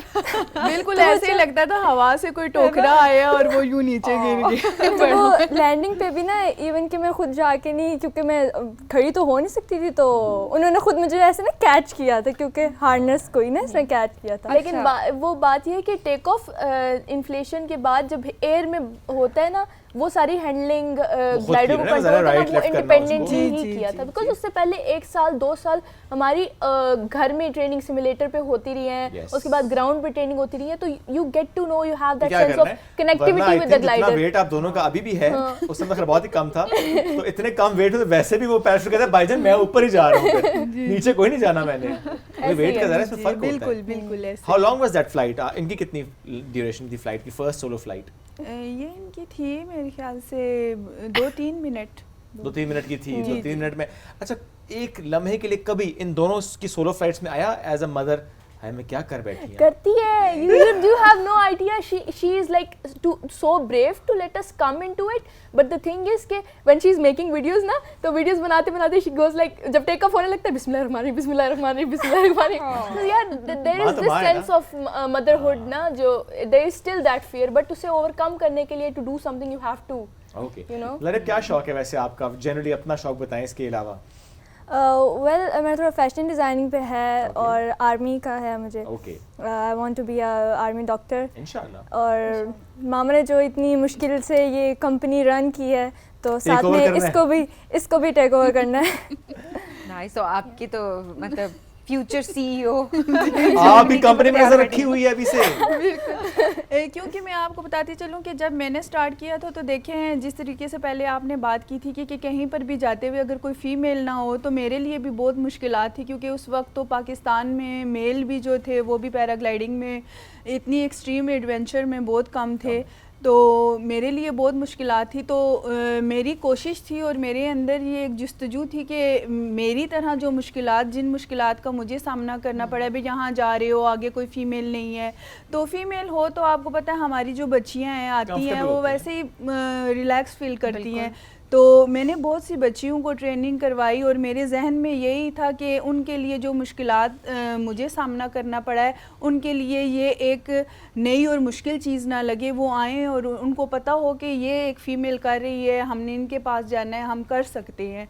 तो इस तरीके से उनके भी जब किसी फ़ीमेल को कोई फ़ीमेल देखती है ना तो फिर ज़्यादा इंस्पायर होती है। और कितनी ऐसी लड़कियाँ ख़वातीन आपके पास आई जो कहती थी अच्छा हम नहीं पैराग्लाइडिंग कर रहे होते क्योंकि मेल करवा रहे होते थे और अब हम कंफर्टेबल हैं और हम आपसे, कितना आपने रुझान देखा है? बिल्कुल बिल्कुल ऐसे ही है कि कितनी अभी ये पाकिस्तान की कोई university, college, schools, multinational companies, तमाम जगहों से मेरे पास पैराग्लाइडिंग के शौकीन आए हैं और बहुत से तो ग्रुप्स और ट्रिप्स तो मुझे सिर्फ इसलिए मिलते थे कि आगे फ़ीमेल हैं, तो मैंने अनगिनत फ़ीमेल्स को ट्रेनिंग करवाई है स्कूल्स में भी, कॉलेज की, यूनिवर्सिटीज़ की, तो बहुत काफ़ी लड़कियां हैं कि मैं आपको भी बता नहीं सकती। और इंस्ट्रक्टर्स भी अब हैं इस शोबे में? नहीं, इंस्ट्रक्टर तो कोई भी नहीं है। ये है कि पैराग्लाइडर जो हैं, देखिए क्योंकि ये बहुत मुश्किल काम है, इसमें जैसा कि मैंने आपको बताया कि फुल एक टाइम देना, क्योंकि ये एक ऑफिस वर्क नहीं है या आप गए हैं और जाकर बैठ गए हैं। मगर आती हैं लड़कियां, ये है कि अपनी फ़न फ्लाइट वगैरह करके चली जाती हैं, मगर इसको एक बिल्कुल ही करवाना, टीच करवाना, वो हाँ वो उस तरह से अभी रुझान नहीं है, मगर आने वाले दिनों में हम देखेंगे इंशाल्लाह। और रुझान क्यों नहीं है? डू यू थिंक स्टिल, चूँकि कभी कभी होता है, हर वक्त ज़रा नहीं हो रहा होता, वेदर डिपेंडेंट भी होता है, चैलेंजिंग भी है, तो आपको लगता है कि इसलिए भी शायद लोग नहीं आ रहे कि उन्हें शायद ये भी लगता है कि अच्छा हम अगर फुल फ्लेज इस तरफ जाएंगे तो शायद हम बहुत ज़्यादा अर्न नहीं कर पाएंगे। आपने तो कंपनी चलाई है, फर्स्ट ही आपके लिए थोड़ी डिफरेंट रही जर्नी, बट शायद बाकी इसलिए नहीं आ रहे होंगे। मैं ये ख़वातीन मर्द दोनों के पर्सपेक्टिव से बात कर रहा हूँ। बिल्कुल, अर्निंग की भी जहाँ तक मैं बात करूँ कि जाहिर सी बात है कि मैंने काम किया और इतने सालों में किया है, तो अगर मैं कहूँ कि अर्निंग इसमें बहुत ज़्यादा होती है तो नहीं, बहुत ज़्यादा नहीं होती, क्योंकि जो हमारा इक्विपमेंट होता है वो बहुत एक्सपेंसिव होता है और वो वन टाइम इन्वेस्टमेंट नहीं होती, क्योंकि वो बार बार मंगवाया जाता है, क्योंकि पॉलिएस्टर टाइप ये होता है और वो फिर बिल्कुल डैमेज हो जाता है, क्योंकि जो नए लोग होते हैं वो ट्रेनिंग कर रहे होते हैं, तो कहीं विंग ड्रैग हो गया, कहीं से डैमेज हो गया, तो वो काफ़ी एक्सपेंसिव होता है। तो और दूसरी ये वजह भी है कि मुश्किल बहुत है इसलिए कि आके आप फ़न फ्लाइट तो कर सकती हैं, मगर इसको आती हैं कुछ लड़कियां फीमेल्स आती हैं, कोशिश करती भी हैं, वो यही होता है कि 3 महीने 4 महीने करके फिर एक साइड पे हो जाना। क्योंकि देखें हमने सुबह जागना होता है, सुबह हमने अपनी फील्ड में पहुंचना होता है और फिर ये है कि फुल डे हमारी ट्रेनिंग होती है और फिर रात में वापस आना होता है। वही में बात है कि ख़ुद से जो आप कर रहे हैं ना उसके लिए आपको टाइम कम देना पड़ता है, मगर जब आप ट्रेनिंग करवाते हैं ना तो आपको फुल टाइम देना पड़ता है। उसके लिए ये नहीं होता, क्योंकि जाहिर सी बात है मेरे पास ग्रुप है 50% का है, 100% का है, 10% का है, मुझे मुजफ्फराबाद जाना है, मुझे चकवाल जाना है। आपका ट्रैवल इन्वॉल्व है ना इसके अंदर। अच्छा, बाकी खवातीन क्यों नहीं आ रही हैं अब इस फील्ड में? हमने तो काफ़ी फील्ड्स में खवातीन को अब टेक ओवर करते हुए देख लिया है, बट ये अभी भी एडवेंचर स्पोर्ट्स ये एक ऐसी फील्ड है जहाँ पर हमें फीमेल इंस्ट्रक्टर्स नहीं नज़र आ रही होती हैं। What's the reason? बस मैंने आपको यही बताया कि थोड़ा सा ये मुश्किल है और इसको फुल टाइम देना पड़ता है। शायद इस वजह से भी कि हमारे माइंड में हमेशा से वो कंडीशनिंग होती है ना, वो कर दी गई है कि वाली भी है ना कि ये फील्ड ही लड़कों की है, तो खवातीन खुद भी अब डरना शुरू हो गई हैं कि अच्छा शायद हमारी फील्ड ही है, हम इतने फिजिकली या इमोशनली स्ट्रांग नहीं है। असल में पता है क्या, this is a field that requires you to have a physical strength and mental strength, क्योंकि इतनी टेक्निकल है। Every single line of a glider is connected to every single riser and you need to know कि हर riser का purpose क्या है, कब आपने यूज करना है। It's a mistake of a 10th part of a second and you are done. तो आपको बहुत टेक्निकली इसको लेके चलना है। यू नीड टू नो कि आप एयर में है, कुछ होता है, थर्मल है, विंड कंडीशन चेंज होती है, what step you need to take.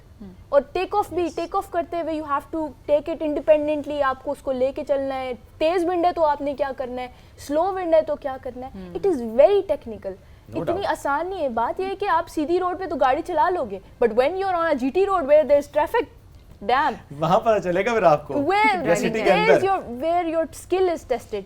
That is why एक इंस्ट्रक्टर जिसको इन्स एंड आउट का पता है और एक पायलट फर्क होता है। Very true. तो जब इंस्ट्रक्टर है ना उसको पता है कि कोचेस दे नो कि जब कुछ हो जाता है तो how to tackle with that. Pilots they come like सीधी फ्लाइट मारना, तो आपको ऊपर से सोलो फ्लाइट्स आते हैं, बच्चे आते हैं यूनिवर्सिटीज़ के, we assist in during the take off. हम आपको रेडियो से बता देते हैं कि आपने क्या करना है, लैंडिंग आप कर लेते हैं जो इंस्ट्रक्शंस के साथ।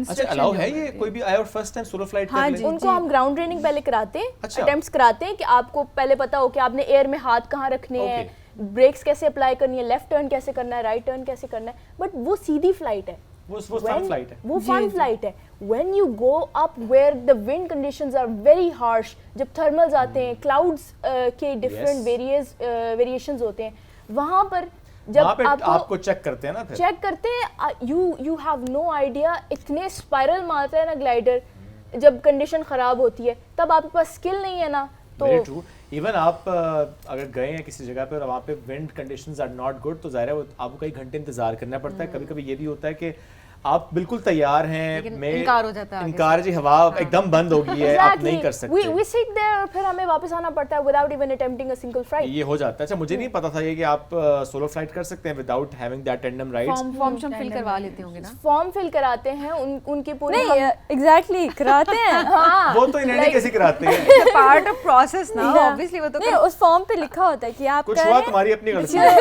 या बिकॉज़ आप अपनी मर्जी से सोलो फ्लाइट ले रहे हैं ना। बट लेकिन वो जो जिन लोकेशंस पे हम कराते हैं वो साइंटिफिकली खानपुर की तरफ आप लोग करवा रहे हैं, बिकॉज हमारे पास 2-3 लोकेशन तो बहुत ज्यादा हैं, जिसमें खानपुर बेस में चकवाल भी है, जिसमें मुजफ्फराबाद भी, यहाँ पे तो बहुत ज्यादा जो कि हो भी रहा है, तो जनरली वो टेस्टेड है और वहाँ पे जनरली चीजें सेफ ही हैं। कोई मिसहैप कभी किसी खातून के साथ हुआ जो कि आपके साथ टैंडम राइड पे एकदम कहो बाजी मैं नहीं जाना?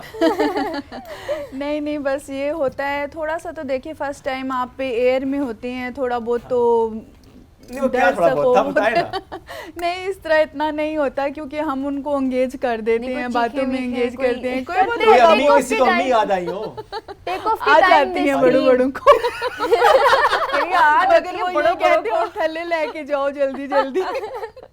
टाइम तो नहीं लगना है।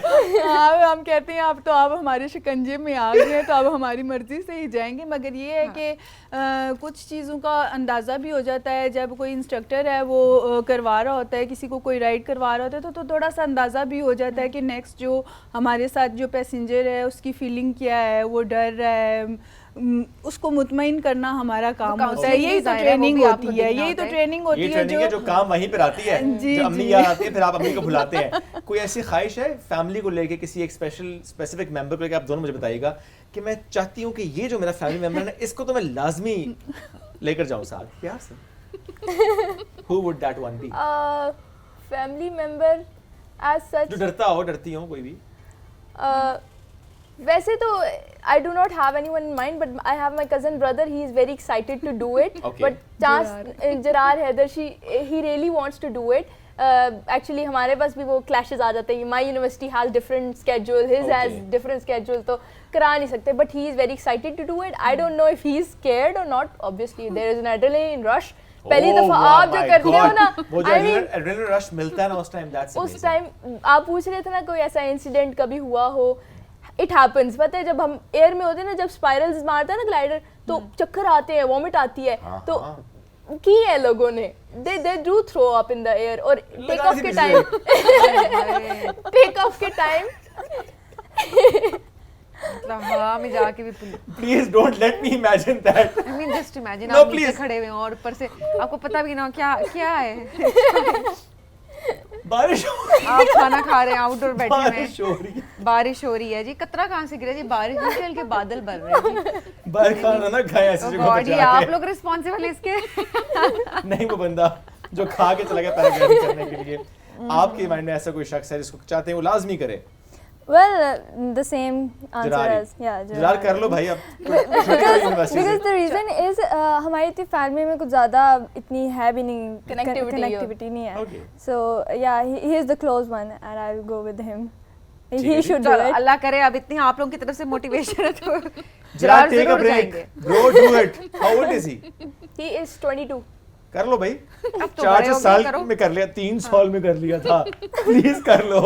Thank you very much, it's so great to have you all. माशाल्लाह जबरदस्त काम आप लोग कर रहे हैं और हमें तो बहुत मोटिवेशन मिली आपको देख के, लेकिन जरा अब उम्र किस हिस्से में के डर लगता है। अरे नहीं आपने क्या बस होती है? इनको आपने इन्होंने पैराग्लाइडिंग की नहीं, है, मैंने तो खैर जहाज से इन्होंने नहीं किया स्काई है। डाइविंग भी की Oh, है। really nice. हाँ। अल्हम्दुलिल्लाह, अब अच्छे वक्तों में कर ली थी। नहीं ये पिछले साल ही की थी ना, वही अच्छा लगता। इस साल की थी। No, नहीं, अब तो पता 25 पिछला में की साल थी, अभी तो हाँ। शुरू हुआ है ना, ये साल तो 2025 में की है ना, तो सही है।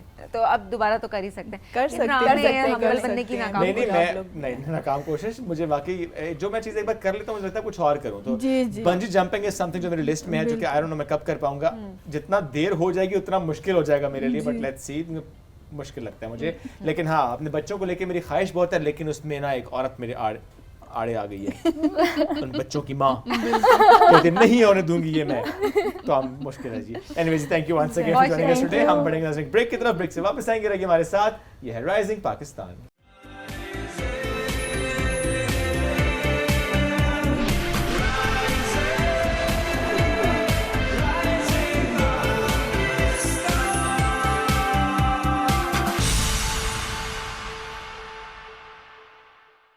Welcome back. राइजिंग पाकिस्तान में एक बार फिर कहते हैं खुश आमदीद 2026। वैसे हर साल के आगाज़ में हम देखते हैं कि बड़ा ना न्यू ईयर रेजोल्यूशंस पे बात हो रही होती है। आई एम सो ग्लैड कि आजकल ज़्यादा जो हमने बात देखी लोगों की वो फिटनेस को या हेल्थ को लेकर देखी कि अच्छा, मैं मैंने कहा अपने वैसे आप health सोच पर- रहे हैं कि 2026 अभी तक तो टाइम लगेगा ना, 25 हाँ, ये से 26 होता तक आने में ऐसा है, होता है। 1-2 महीने लगता है, फेब के एंड तक हम 25 ही कहते महीना हैं। ज़्यादा हो गया, मतलब जनवरी तक हो चुका है। अच्छा मुझे कोई स्लो भी होता है ना बंदा। अच्छा शुएब, मुझे 2025 का जनवरी याद है कि जनवरी खत्म ही नहीं हो रहा था।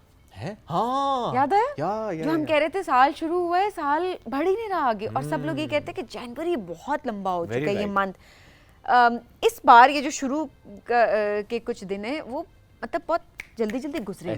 ऐसा है ना कि पता नहीं चला बिल्कुल भी। सो आई डोंट नो ये क्या है या क्या है, बट ऑब्वियसली लास्ट ईयर से जनवरी में अभी देख रही होती हूँ कि अच्छा ये जल्दी जल्दी दिन गुजरे हैं, बट आगे अभी लेट्स सी क्या होता है। बट लास्ट ईयर तो 1 जनवरी से ही आपने देखा था कि 31 जनवरी तक वो टाइम ऐसे लग रहा था जैसे साल गुजर गया, और सब लोग जब मीम्स बन रही थी और सोशल मीडिया पर डिस्कशंस हो रही थी। खत्म ही नहीं हो रहा महीना। एनीवेज, ये मौजू है new year resolution. What's your new year resolution? Interesting. Okay. आपने मुझे Is there any? नहीं मेरी ऐसा न्यू ईयर रेजोल्यूशन, मेरे को ऐसा, मतलब मेरा भी यही होता है कि आई गो विद द फ्लो। मतलब मेरे कुछ अपने पर्सनल कुछ गोल्स हैं, वो हैं, बट जो बताना नहीं चाह रही हैं आप? हाँ, मतलब ये तो कि फाइनेंशियली मुझे ये है कि थोड़ा ज़्यादा बेहतर चीज़ें करनी है, कुछ अपने सेटअप की तरफ जाना है एंड ऑल दैट, बहुत सारी चीज़ें, लाइक आई हैव प्लान्स, और मुझे ये है कि मुझे 2026 में उनको अचीव करना है। That's it. Interesting. New year resolution आप बताएं। अच्छा, मेरी पिछले 3-4 सालों से सेम रेजोल्यूशन होती है। मैं एडमिट करूंगा कि मैं उस पर फेल तो नहीं, लेकिन हाँ, जिस तरह से मुझे जाना चाहिए उन गोल्स की तरफ मैं उस तरह से नहीं गया। इस बार मैंने उसमें थोड़ा सा एडिशन किया है। लाइक पिछले 3-4 सालों से हर साल ये मैंने हमेशा से कहा कि नहीं, health and fitness, that is the only goal. वो जिम है, वो एक्सरसाइज है, वो आपकी फिजिकल हेल्थ भी है, वो मेंटल हेल्थ भी है। मैंने उस पर बहुत ज़्यादा फोकस रखा। लेकिन इस दफ़ा का मेरा जो न्यू रेजोल्यूशन है वो है कि मुझे AI को लेकर, टेक्नोलॉजी को लेकर अपने आप को थोड़ा सा और इक्विप्ड करना है, क्योंकि मुझे लगता है कि we are lacking in this. Very very important, क्योंकि हम अगर आगे बढ़ना है तो फिर हमें इसके साथ चलना होगा। मैं तो सभी ने सोच रहा हूँ कि why not to work on a way कि हम दोनों अपना अपना एक क्लोन बनाएं, उसको इतना ट्रेन कर दें उसकी लैंग्वेज में, किसी दिन छुट्टी करें तो क्लोन बैठो, पता भी ना हो आपको कि वो है या ये तो मोटिवेशन है। ये तो मोटिवेशन है ना। मुझे लगता है ये 2 दिन के लिए ठीक रहेगा, उसके बाद हम दोनों को भी अर्ज होगे किसी तरह आए और आके अपना काम करें। नहीं आई मीन देखो, हम उससे सीखेंगे भी ना कि हमारा ये क्लोन होगा, आसानी करेगा, हमने ही उसे सारी लैंग्वेज दी होगी। तो क्योंकि नॉर्मली होता है ना कि आप कहते हैं कि जी मैं अपना इंटेलेक्ट या मैं अपना जो स्टाइल है वो क्यों किसी को दूं, तो वो चूंकि आपका अपना क्लोन होगा तो आप उसे दे सकते हैं, कॉपीराइट्स का मसला भी नहीं होगा। ये तो हमने बात कर ली अपने हवाले से। लेकिन आपका क्या है न्यू रेजोल्यूशन? आपने इस बारे में क्या सोचा, ये बात भी, और दूसरा कितना ज़रूरी है to have a new year resolution, और बिलखुसूस अपनी प्रोफेशनल लाइफ में। इस मौजू पे आज हम बात करेंगे। हमें ज्वाइन किया हमारा मुमताज़ साहिबा ने, प्रोफेशनल डेवलपमेंट ट्रेनर हैं, उनको वेलकम करते हैं। अस्सलाम वालेकुम जी, कैसी हैं आप? वालेकुम अस्सलाम, ठीक ठाक, आप ठीक हैं? ग्रेट टू है, अल्हम्दुलिल्लाह बिल्कुल ठीक। What's your new year resolution? Okay, if you are talking about me, I always stress कि मैं 4S पे काम करती हूँ।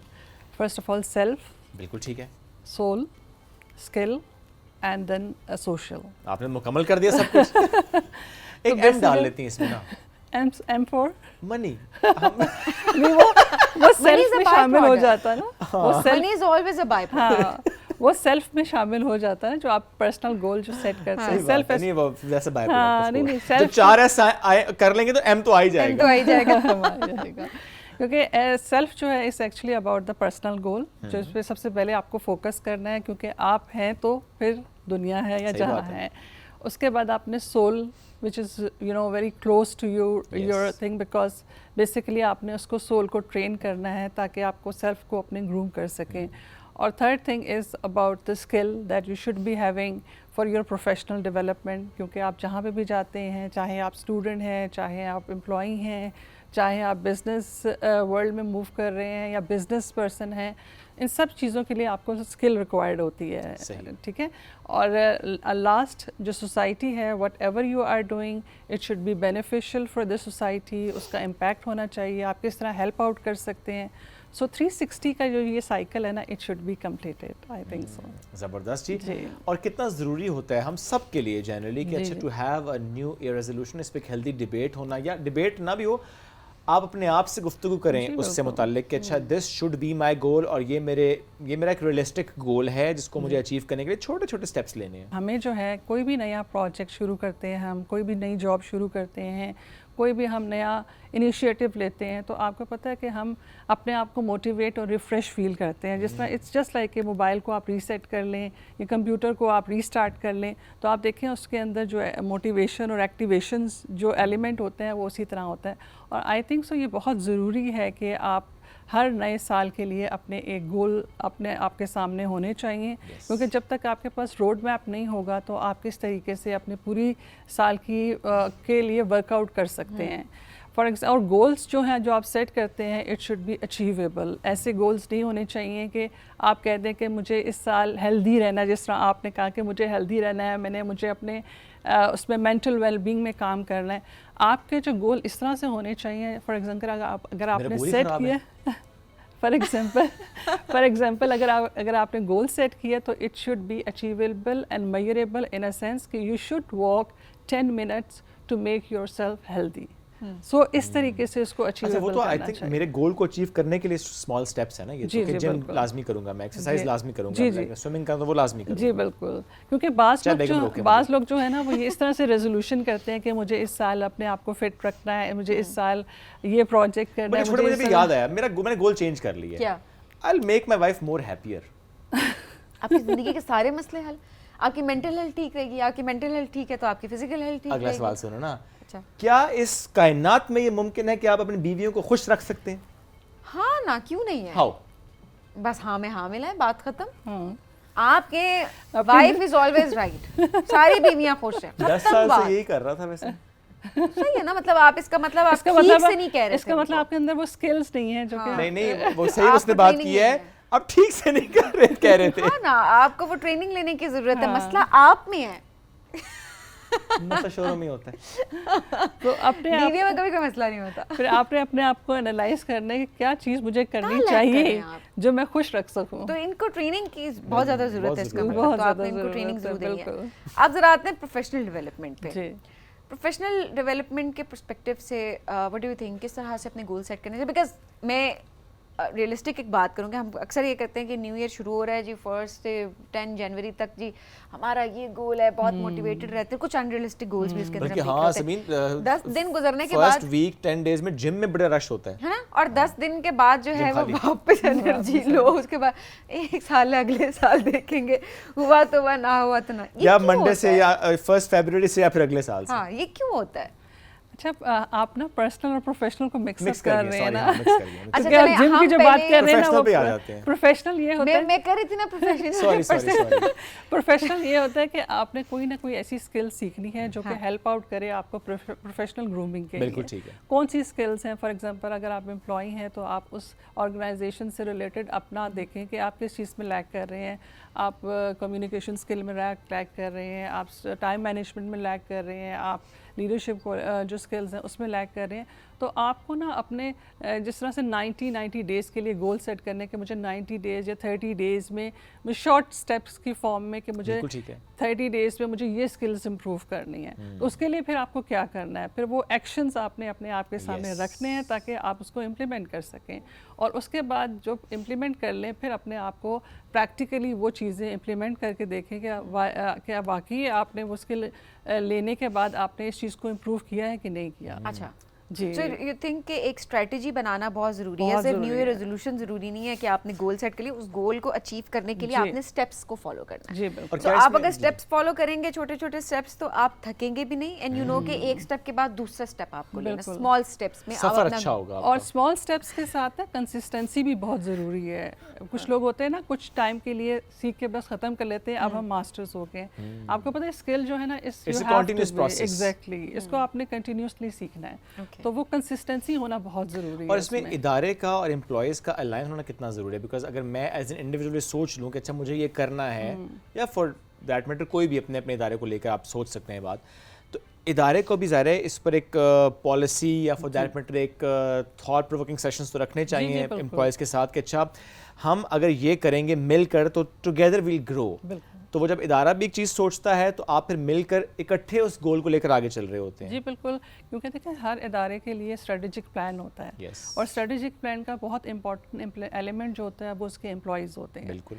अब एम्प्लॉयज़ की जो ट्रेनिंग और ये सब चीज़ें जो शामिल होती हैं वो नीड बेसिस होती हैं कि आपकी ऑर्गेनाइजेशन में कोई प्रोजेक्ट रन कर रहा है, उसमें एम्प्लॉयज़ को कितनी ट्रेनिंग की ज़रूरत है।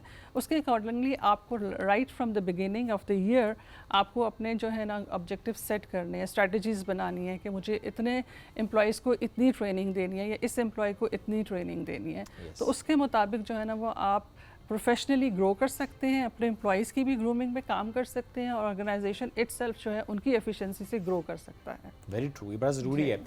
अच्छा, क्या रुझान देखा है आपने कि हम वाकई प्रोफेशनली गोल्स को लेकर सीरियस होते हैं, या कि आपने देखा कि सिर्फ बातों की बुनियाद ही है, बातों की हद तक ही है? जी मैं आई एग्री विद यू, क्योंकि हम लोग अक्सर जो है ना डिस्कशंस में और बातों में ही वर्बली जो है ना इस चीज़ को जो है ना डिस्कस कर रहे होते हैं, but on paper writing form में कुछ नहीं होता, तो मेरा ये ख्याल है कि ऑन राइटिंग फॉर्म में ऑन पेपर होना चाहिए ताकि आप इस चीज़ को ट्रैक कर सकें, उसको एवेल्यूएट कर सकें और फिर उसको नेक्स्ट ईयर के जो भी गोल्स हैं उसमें जो है ना इनकलकेट कर सकें। और क्या ये पर्सनल और प्रोफेशनल दोनों हवालों से ही हमें इतना ही सीरियस होना चाहिए? जी, पर्सनल तो आपकी अपनी सेल्फ ग्रूमिंग के लिए ज़रूरी है ना। फॉर एग्जांपल अगर मेरा पर्सनल गोल है कि मैंने फोकस करना है, डिसिप्लिन रहना है इस ईयर, तो उसके लिए मैं क्या करूँगी? उसके लिए मैं मोर टाइम दूंगी ऑन रीडिंग को और इस तरह की एक्टिविटीज़ को जो मुझे फोकस कर सके, ठीक है ना। तो साइड बाय साइड ना सिर्फ मैं ऑब्जेक्टिव सेट कर रही हूँ बल्कि उसके साथ साथ मैं इम्प्लीमेंटेशन प्लान्स पे भी काम कर रही हूँ। तो इस तरीके से मैं अपनी पर्सनल तो ग्रूमिंग कर ही रही हूँ, लेकिन प्रोफेशनली मुझे हेल्प आउट इसलिए कर रहा है क्योंकि वही वाली पर्सनल जो मेरी ट्रेनिंग है या जो ग्रूमिंग है वो मुझे हेल्प आउट कर रही है अपने काम पे फोकस करने के लिए। सो इस तरीके से मैं प्रोफेशनली भी ग्रूम कर रही हूँ। तो अच्छा, ये जो लोग कहते हैं कि हमारी कोई न्यू रेजोल्यूशन नहीं है, go with the flow, they don't feel motivated, वैसे मेजॉरिटी ऐसे है। देखिए मैं सच्ची बात बताऊंगी कि फर्स्ट डे पे ही सिर्फ लिख देना कि अच्छा जी this is my new year resolution, but majority ऐसे ही हैं जो कि कहते हैं बस ठीक है नया साल आया। हाँ, वो कहते हैं कि सिर्फ साल बदला है, ना घर बदला है, ना जॉब बदली है, ना बॉस बदला है, ना हालात बदले, मैं होस्ट बदला है। तो देखें ना, आपकी कोई मोटिवेशन नहीं लगती फिर। तो अगर कैसे मोटिवेट करने के लिए ज़रूरी है कि आप देखें अपने इर्द गिर्द चीज़ों आप देखें। हाँ। मैं अक्सर जो है ना जापानीज़ कल्चर को बहुत अप्रिशिएट करती हूँ। उनकी जो ट्रेडिशन है वो ये कि हर साल शुरू होने से पहले वो अपने सारे घर को ना डिटॉक्स करते हैं। अच्छा, डिटॉक्स किस फॉर्म में करते हैं कि वो अपनी सारी अरेंजमेंट को रीअरेंज कर देते हैं। उसमें से जो नेगेटिव जो एलिमेंट्स हैं वो निकल जाते हैं। तो इस तरीके से ये होता है, आप देखें ना एक साइकोलॉजिकली भी है कि अगर आप अपने कमरे को सेटिंग ही खाली चेंज कर दें, आधा घर स्टोर में आप इस स्टूडियो की अगर सेटिंग ही चेंज कर दें, you feel motivated and refresh. चल सेविन कल से वहां बैठेंगे। एक हफ्ते के बाद वही लगने लगता है। सच बता रही हूँ मैं, I am just being realistic. तो वही मैं कह रही हूँ ना, इसमें कंसिस्टेंसी की ज़रूरत है। एक दफ़ा करने के बाद फिर रुक नहीं जाना चाहिए कि you have to keep on, you know, stick on the consistency principle. कि अगर आप लाइक 30 डेज, 60 डेज या 90 डेज की उसमें आप चेंज करते रहेंगे, you feel yourself rejuvenation and motivated. अपनी रूटीन में भी ये चेंजेस लानी चाहिए। बिल्कुल लानी चाहिए, आई थिंक सो। बहुत ज़रूरी है अपने आप को एक्टिव करने के लिए। और लेकिन वो चेंज अच्छे पर्सपेक्टिव से होनी चाहिए। फॉर एग्जांपल अगर आप जनरली लेट सो रहे हैं तो आप कोशिश करें कि आप इस साल ये रेजोल्यूशन रखें कि नहीं, मैं अपनी रात की नींद पे फोकस करूंगा। अच्छा, बच्चों को भी ये प्रैक्टिस करानी बहुत ज़रूरी है क्योंकि एक्चुअली हमारी जनरेशन का भी ये हो चुकी है चीज़ कि हम नहीं फील कर रहे थे मोटिवेट, बिकॉज हमें हमारी बचपन से प्रैक्टिस नहीं है। न्यू ईयर की इंपॉर्टेंस, गोल सेट करना, ये सारी ट्रेनिंग हमारी नहीं रही बिकॉज ऑब्वियसली उस टाइम की शायद वो ज़रूरत नहीं होगी एंड डिफरेंट टाइम्स थे। अब वक्त की ज़रूरत है कि अपने बच्चों को किस तरीके से लेके चलना है, मैच कराना है कि अच्छा जी दुनिया ऐसे जा रही है तो आपने भी उस पेस को मैच करना है। सो मे बी अब ज़रूरत है, अब बहुत ज़्यादा ज़रूरत है मेरे ख्याल में। और इसी तरह बच्चों को भी जो है ना वो अपने साथ साथ, क्योंकि आपके जो एक्शंस है ना बच्चे उससे जो है एकदम से उसको कॉपी करते हैं और उससे इन्फ्लुएंस भी होते हैं। वो घर का जो एनवायरनमेंट होता है वो बेसिकली बच्चों की तरबियत के लिए ही होता है कि आप अपने घर का ऐसा एनवायरनमेंट रखें कि आपने सुबह उठना है, एक्सरसाइज करनी है, जो भी नमाज वगैरह जो भी करना है, तो बच्चे उसको ना अनकॉन्शियसली ना उनके जहनों में ये चीज़ें जो होते हैं ना, आप कहते हैं डाल रहे होते हैं। जिस तरह कंप्यूटर की मेमोरी में आप डाल रहे होते हैं, इसी तरह बच्चों की मेमोरीज में वो चीज़ आ रही होती है। और हो सकता है कि एक पर्टिकुलर टाइम वो इस चीज़ को ना समझे, लेकिन वो उनके जो मेमोरी में अगर ये चीज़ आ गई है, कुछ अरसे के बाद वो सब इसी चीज़ को करने लगेंगे because they were groomed to be like this. Very true जी, बहुत ज़बरदस्त आपने बात की है कि जब आप चीज़ प्रैक्टिस कर रहे होते हैं फॉर श्योर गुड प्रैक्टिसेस, तो वो जिस तरीके से आपके आसपास लोग उसे कॉपी करते हैं, फॉर श्योर घर में तो बच्चों से ही हम स्टार्ट करते हैं, तो वो एक पूरा ना एक चेन बनती है, एक उसका इफेक्ट आता है, उसका इम्पैक्ट आता है, फिर वो ग्रैंड स्केल पर आते हैं। हमारे साथ thank you very much for joining us today, it's great having you always माशाल्लाह जी। नाज़रीन आपसे लेंगे हम इजाज़त, लेकिन इस बात पर कि प्लीज़ इस पर ज़रा सोचिएगा। Have a new year resolution is one thing and then you know moving towards that, achieving towards that is another thing, जिसके लिए आपको शॉर्ट स्टेप्स लेने होते हैं। अचीवेबल गोल्स के लिए आपको बेबी स्टेप्स लेने पड़ेंगे, बहुत ज़रूरी है हम दोनों के लिए भी और हम सब के लिए इनफैक्ट ये है। आपसे लेंगे इजाज़त, दोबारा मुलाकात करेंगे कल। अल्लाह हाफ़िज़।